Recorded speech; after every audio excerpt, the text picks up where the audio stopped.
ser uma vice-presidência só.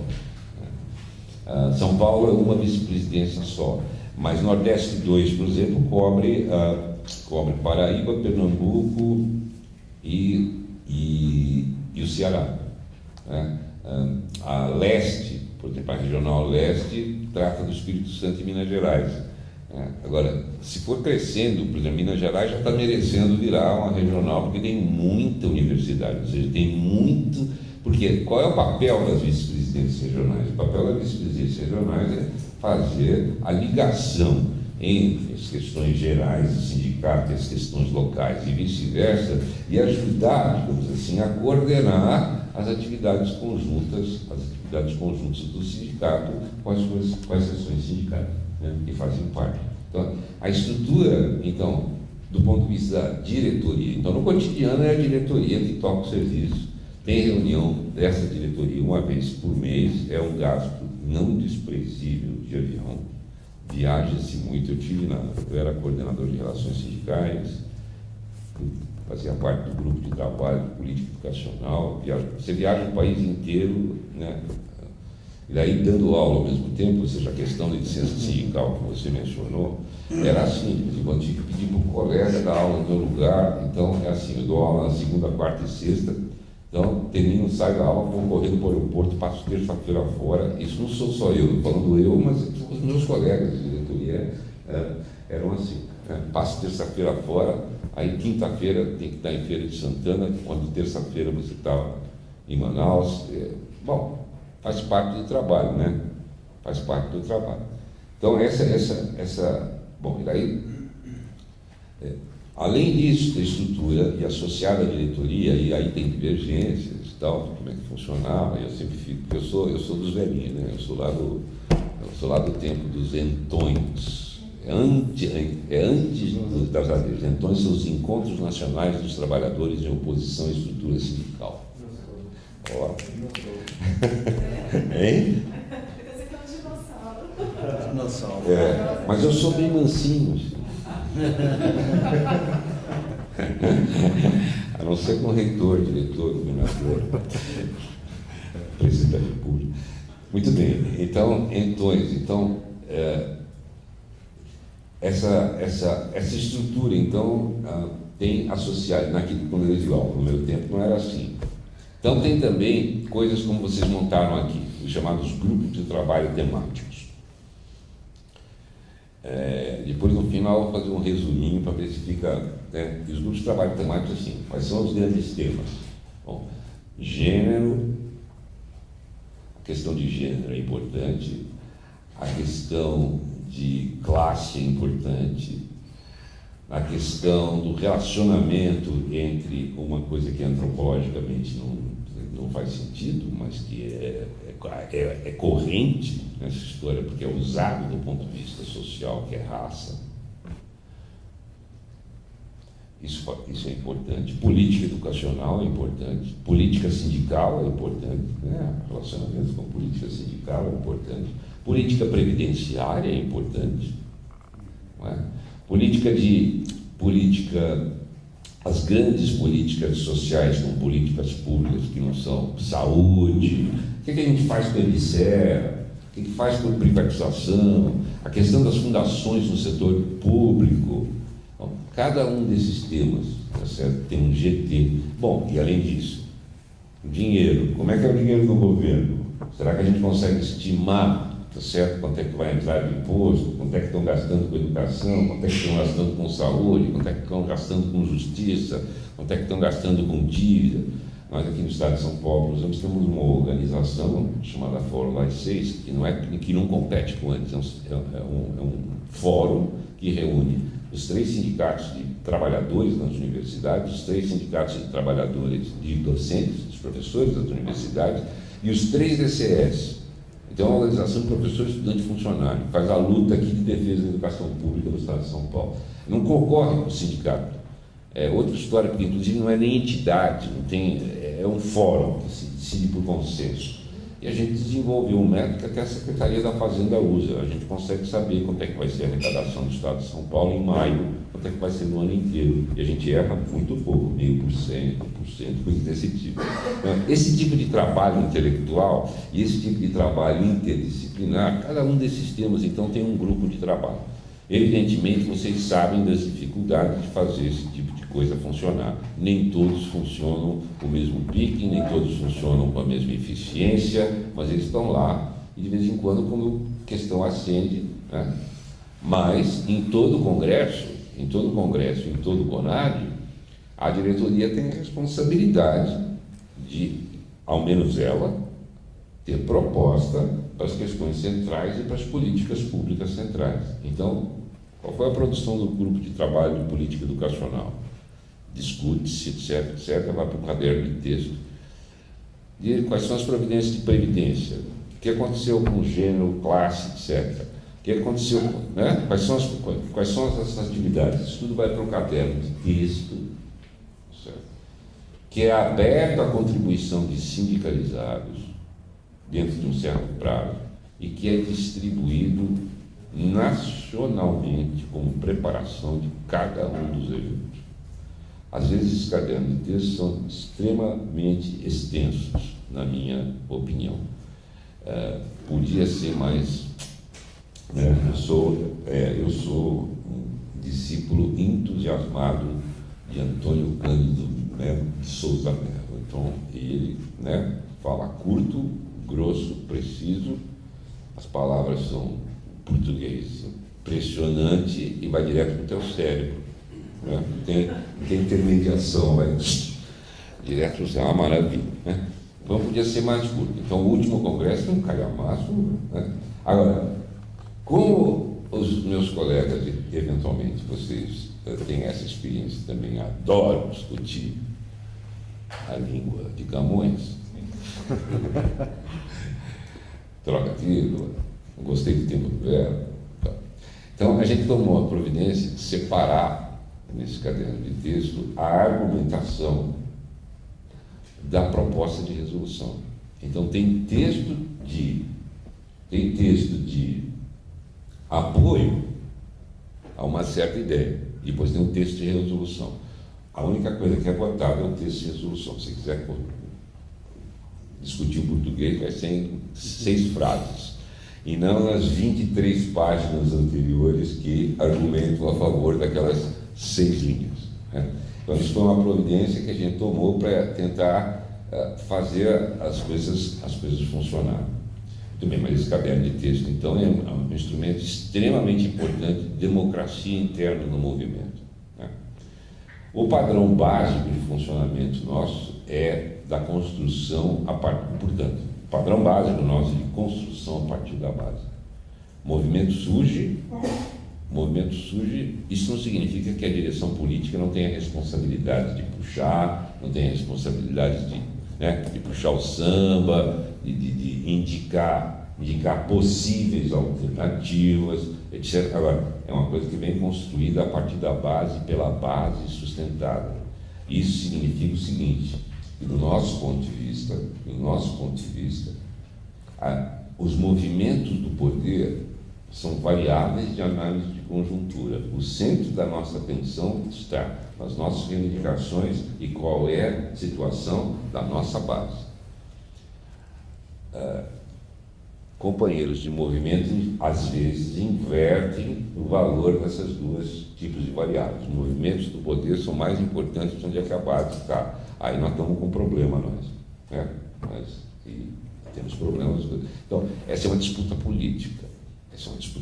São 2 pontos de vista diferentes em relação a como é que se faz, em relação a como é que se conduz movimento de massa. Né? Porque se vocês se organizarem, já estão organizados a nível nacional, tá certo? Vocês, eu fiz uma estimativa tentando contar, mas para ver que são o quê? São 100 mil no Brasil inteiro?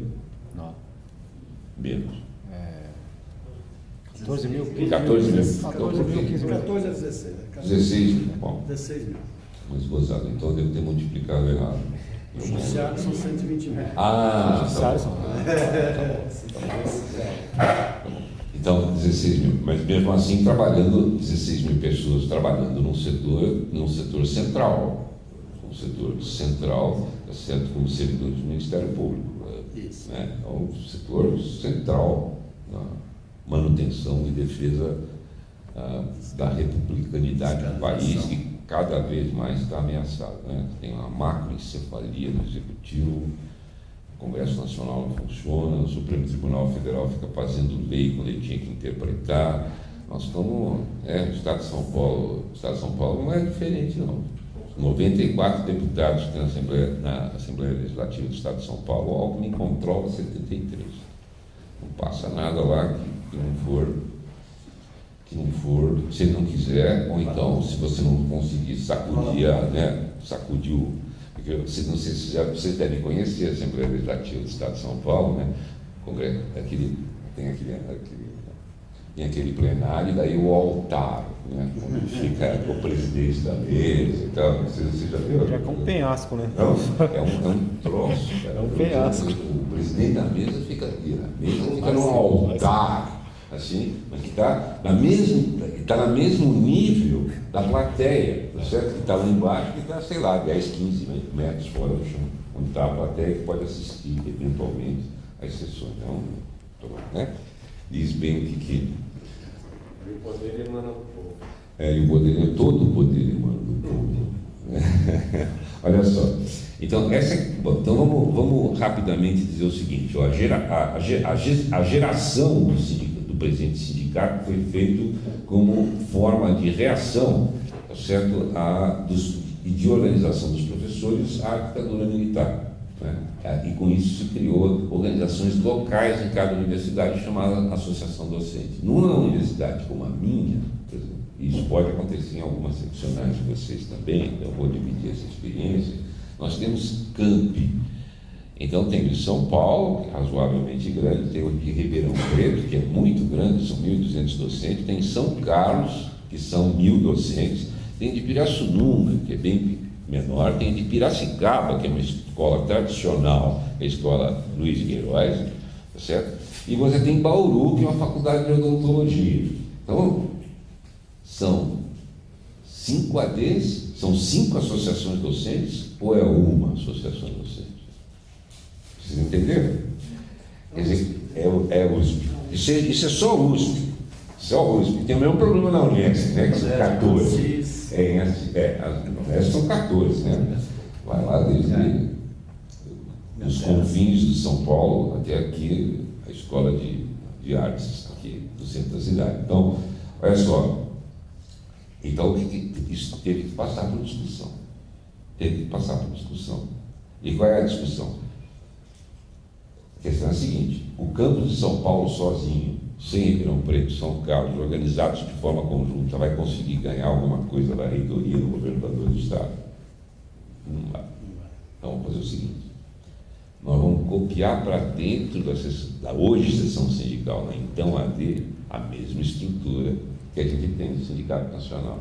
Então nós temos, né, eu vou me tornar diretor a semana que vem da ADUSP, nós temos na ADUSP uma só associação docente, inclusive com arrecadação centralizada, certo? A reitoria paga tudo para uma conta, que é a conta da Associação Docente da Universidade de São Paulo.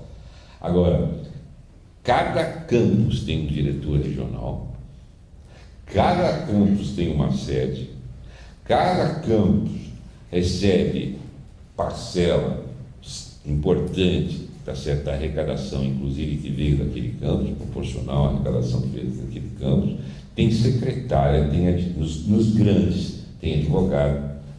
Então, tem assessoria jurídica, né? Não, tem assessoria jurídica, e eles podem ter autonomia para imprimir boletim, dizer qual é a sua opinião, que não precisa necessariamente ser igual à opinião de quem está lá em São Paulo.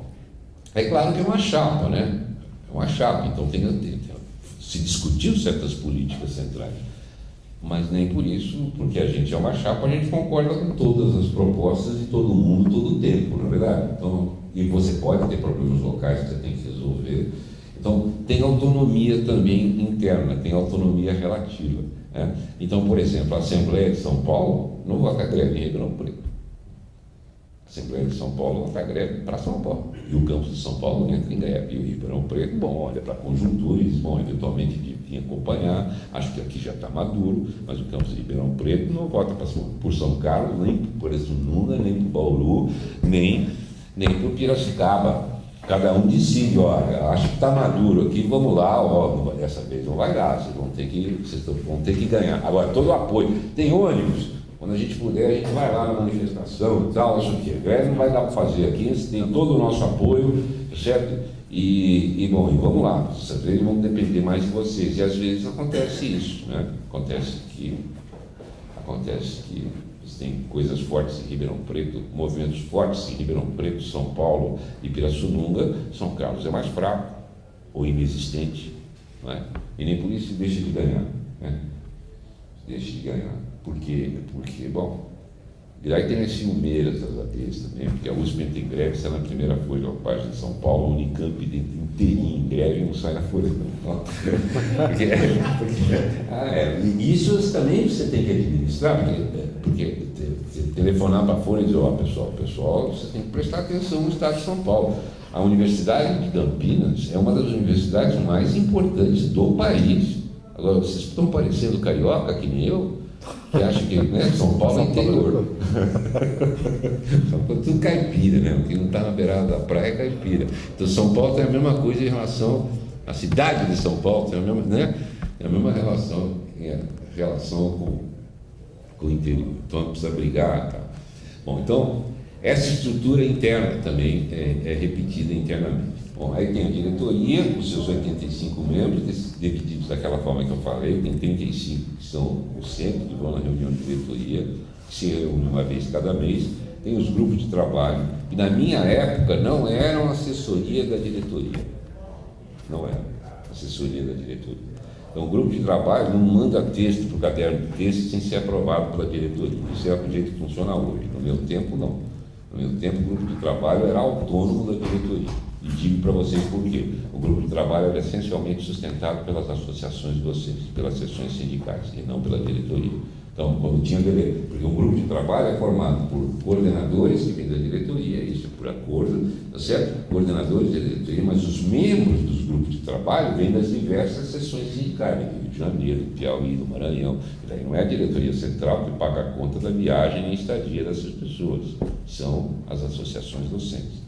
E podem ter propostas diferentes, mas hoje são assessoria, tá certo? Daí se produz um caderno de texto para a CONAD e Congresso. Esse caderno de texto tem as propostas da diretoria, tem as propostas dos sindicalizados que enviaram as propostas dentro de certo prazo. Os prazos são estendidos e tal, tem às vezes complementos de caderno de texto, isso é impresso, distribuído no Brasil inteiro, e daí a partir disso se faz então os conselhos nacionais e as de sessões sindicais hoje, mas continuam sendo chamados CONADs, Conselhos Nacionais e Associações Docentes, e os congressos. O congresso é anual, CONADs 2 vezes por ano. Já chega. E a não ser que tenha necessidade de extraordinário, aí a diretoria convoca CONAD extraordinário, congresso extraordinário, etc. Eleições para a diretoria são diretas, feitas a partir da base. Essa é a grande diferença com a federação. Essa é a grande diferença com a federação. O terceiro ponto, eu estou falando demais aqui, vocês me avisam. Olha só, terceiro ponto que tinha, então eu mencionei o segundo, organizativo, quais são as vantagens? As vantagens é que você constrói os movimentos e a tua força a partir da base, e portanto aquilo se sustenta mesmo, se organiza a partir da base, decide a partir da base. Então aquilo tem sustentação política, né? Não é o imaginário, por mais inteligente, por mais culto, por mais bem preparado que possa ser um dirigente, tem que estar enraizado na base do movimento. Isso não significa dizer o que eles querem ouvir eventualmente. A gente, às vezes, como dirigente, tem que dizer o que as pessoas não querem ouvir, né? Porque faz parte. Para isso que nos elegeram. Né? Para isso que nos elegeram. A situação está ruim. Eu acho que está razoável. Tá. Aquela luzinha que está vendo lá no fundo do túnel, aquilo lá não é a luz no fundo do túnel, não. Aqui é um trem expresso. Gente. vindo de lá para cá para passar em cima da gente. Então, a gente para isso que elegeram a gente, para a gente, né, fazer análise, né, e às vezes dizer o que as pessoas não gostam. Tudo bem, não tem problema nenhum. Se a gente faz isso com cordialidade, com democracia, etc., as pessoas gostam, elas, né? Em geral, quando a gente trata as pessoas com cordialidade, com cordialidade seremos tratados. Essa é a minha experiência. A minha experiência é essa. Especialmente companheiros e companheiras de luta. O terceiro item que ele tinha me pedido era o seguinte: quais são as dificuldades? Né? Quais são as dificuldades de uma organização que tem esse caráter, que parece democrático, parece, né, construído a partir da base, mas também tem laços do ponto de vista estruturais, ou laços, digamos assim, do ponto de vista burocráticos, né, ou de autoridade, que é a palavra pior, frouxos. Essa é a palavra, né? Frouxos. A diretoria nacional manda em quem? Não manda em ninguém, ela pede. O Congresso manda em quem? Não manda em ninguém, ele pede. E CONAD também. CONAD manda mais até. O CONAD pode dizer o seguinte: as contas da diretoria não prestam. Propõe ao próximo Congresso demitir essa diretoria por improbidade administrativa e financeira e abrir imediatamente eleições. Então, autoridade mesmo, até que o Conselho Fiscal, o CONAD, esse tempo, ele pode dizer: oh, essas contas aí não prestam, aí, né? Esconderam debaixo do tapete, não sei onde foi parar R$1 milhão, né? Com esse preço de passagem aí dado, e de volta do Afeganistão, nunca aconteceu isso, né? Mas poderia, e se acontecesse, bom, aí tinha que mandar a diretoria embora. Agora você está falando da nossa entidade sindical, o senhor conhece, né? A estrutura. Muito bem. Celular, bom, e tem muita história. Mas olha só, é frouxo então. Então o Congresso não manda, ele pede, CONAD ele tem isso também, do ponto de vista político. E a diversidade entre o setor público, porque tem federais e tem estaduais. Federais têm o mesmo patrão, estaduais não têm o mesmo patrão. Então, organizar o setor das estaduais é uma trabalheira que até hoje a gente tem feito progresso, mas ainda não está do jeito que precisa estar.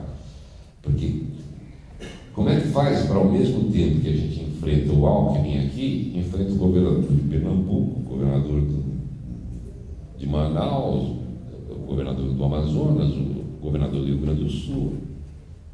Né? Não é fácil fazer esse tipo de coisa. Então, mas isso não tem a ver, mas por outro lado, instâncias com autoridade deliberativa também não iam resolver esse problema, né? Não iam resolver esse problema. Bom, além disso, tem as municipais também, o setor público, muitas vezes os municipais. Então, tem a variedade, uma diversidade só no setor público que, bom, que tem problemas para resolver, tem problemas políticos. E como tem o mesmo padrão as federais, então às vezes você vai encontrar companheiro ou companheiras meus que vão dizer assim: mas isso é o sindicato das federais. Antes é o sindicato das federais. Nossa, né? Eu estou lá como AD das estaduais, mas o sindicato das federais. Bom, você não tem esse problema eventualmente, né? Porque são todos funcionários públicos federais, né? Mas nós temos. Isso é um problema. Não é verdade que seja só um sindicato, mas qual é, na realidade, o papel que tem o Sindicato Nacional para as 3 associações dos 4 associações docentes que são filiadas ao Sindicato Nacional aqui em São Paulo? Bom, não é por causa de luta salarial. Para a Federal de São Paulo é, para as estaduais não é. Não é por causa de luta salarial.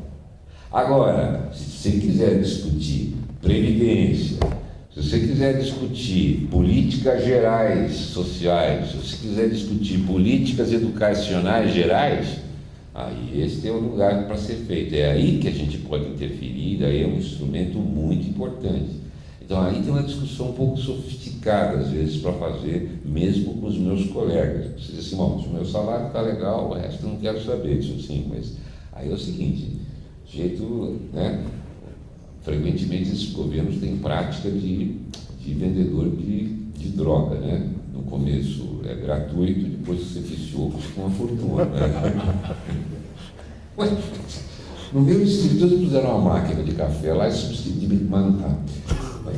Tinha companheiras funcionárias, certo? Que entraram comigo na universidade. Pessoal, eu vou receber o meu nono quinquênio. Não dá para receber 10 quinquênios porque a gente tem aposentadoria compulsória. Eu vou receber o meu nono quinquênio. E a dona Maria tinha entrado na universidade junto comigo. Servia um café e tal, lá, né? E tinha café o dia inteiro. Bom, dona Maria e a dona Júlia se aposentaram, tá certo? E é interessante essa relação, né? Eu sou professor titular da Universidade de São Paulo, talvez o cargo acadêmico mais alto que a gente pode ter no Brasil. Eu chamava ela de Dona Juleusa e ela me chamava de Chico. Claro, porque, né? quando eu entramos juntos, só que tem, sei lá, essa foi a relação que se estabeleceu, né? E era perfeitamente normal. Muito bem. Aí elas se aposentaram, os dois rapazes e duas moças que ficaram no lugar foram simplesmente